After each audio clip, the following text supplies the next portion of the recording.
Hello বন্ধুরা, সবাই কেমন আছো? আশা করি সবাই খুব ভালো আছো। আর আমি তো ভালোই আছি। দেখো, তোমাদের কাছে আবারও চলে এসেছে একটা ছোট্ট ভিডিও নিয়ে।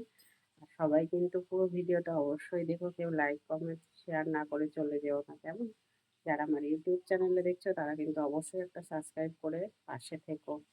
আর আমার নতুন বন্ধুদের জন্য আমার অনেক অনেক ভালোবাসা, আর পুরনো বন্ধুদের জন্য তো ভালোবাসা আছেই। তো চলো, আমি আজকে বাজারে যাইনি, বাজার তো দুদিন আগে নিয়ে এসছে। আজকে কি রান্না করবো সেটা তোমাদের দেখিয়ে নিই, আর সবাই কিন্তু পুরো ভিডিওটা দেখো। দেখো, আজকে চিংড়ি মাছ রান্না করবো। চিংড়ি মাছটা ভালো করে পরিষ্কার করে কেটে ধুয়ে নেওয়া হয়েছে। নিয়ে আর এখানে দেখো, আলু আর টমেটো কেটে নিয়েছি। দুটো ছোট সাইজের আলু ডুমো ডুমো করে কেটে নিয়েছি। একটা টমেটো নিয়েছি মাঝারি সাইজের। এখানে তিনটে মাঝারি সাইজের পেঁয়াজ কুচিয়ে নিয়েছি। নিয়েছি আদা পেস্ট নিয়ে নিয়েছি, জিরে পেস্ট করে নিয়ে নিয়েছি। এখানে দেখো, লঙ্কার গুঁড়ো, হলুদের গুঁড়ো নেওয়া হয়ে গেছে। তো এবারে চলো রান্নাটা বসিয়ে দেবো। দেখো, চিংড়ি মাছটা এবার রান্না করবো। চিংড়ি মাছটা রান্না করার জন্য যেটা করবো হচ্ছে কালো জিরে ফোড়ন দিয়ে দিলাম।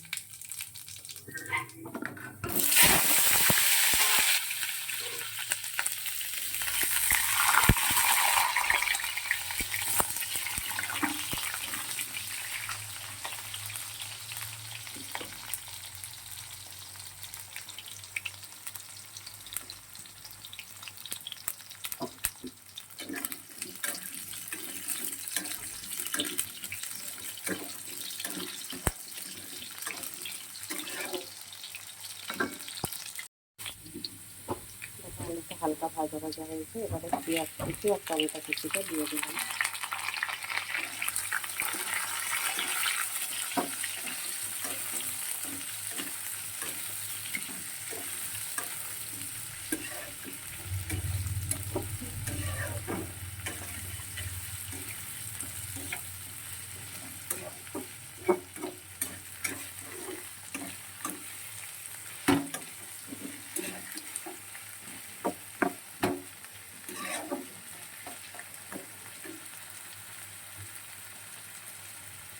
নুন দিয়ে দিচ্ছি পরিমাণ মতন।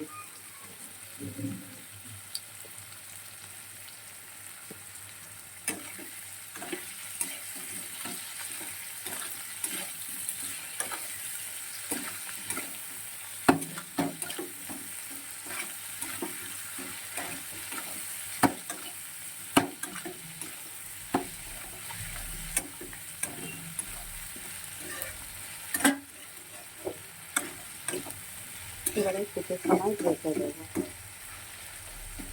2 মিনিট ঢেকে দেবো।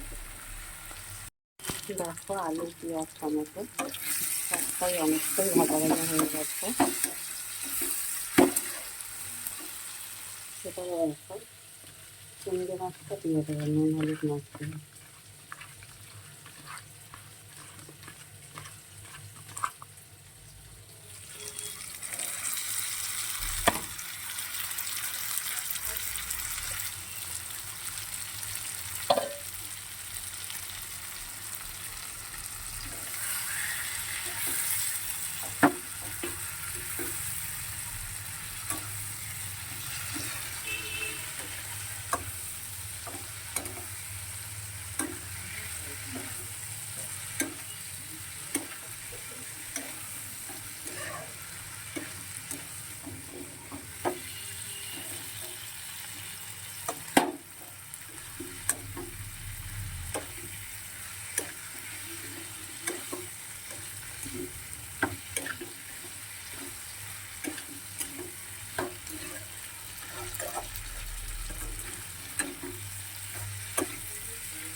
এবার একটু ঢেকে দিই।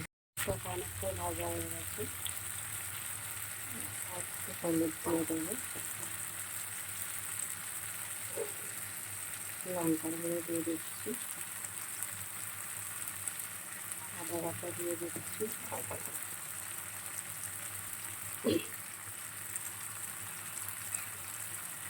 আদা বাটাতে 4 চামচ দিলাম, জিরে বাটা 2 চামচ দিলাম।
দেখো মশলাটা কিন্তু প্রায় কষানো হয়ে গেছে, আর একটু বাকি আছে, একটু ঢেকে দেবো।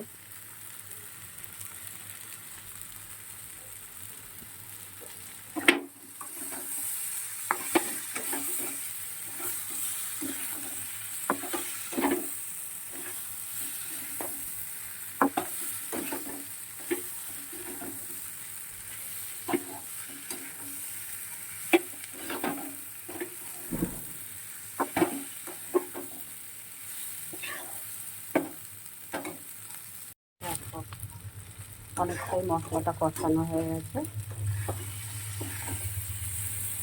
দেখি আলুটা আর একটু হবে সিদ্ধ।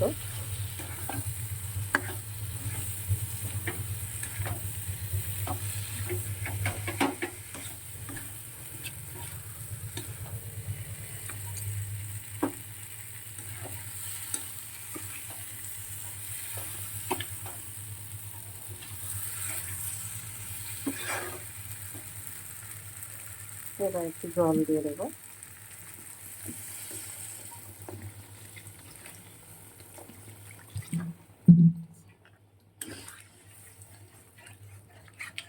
চার থেকে 5 মিনিটের মতন রান্না করবো, চিংড়ি মাছটা রান্না করে তারপরে নামিয়ে নেবো। এটা ঢেকে দেবো এখন।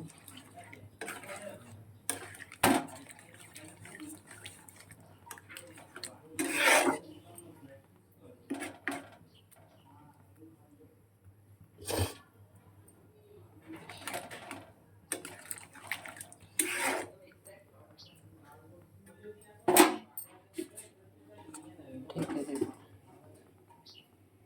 দেখো 3-4 মিনিট বেশ ঢেকে ভালো করে ফুটিয়ে নিয়েছি। দেখো ঝোলটা বেশ ভালো ঘন হয়েছে, আলুগুলো খুব ভালো করে সিদ্ধ হয়ে গেছে। এবার একটু এতে মিষ্টি দিয়ে দিচ্ছি,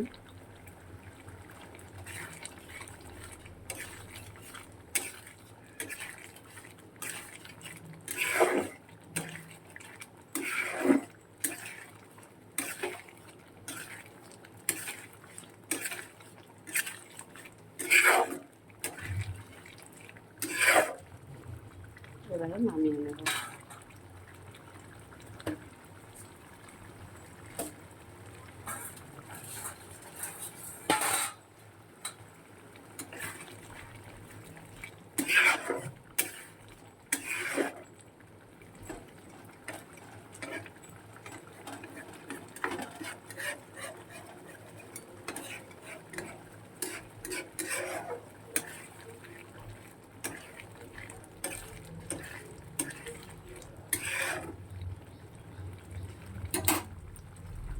চলো এবার নামিয়ে নিই, গ্যাস অফ করে দেবো।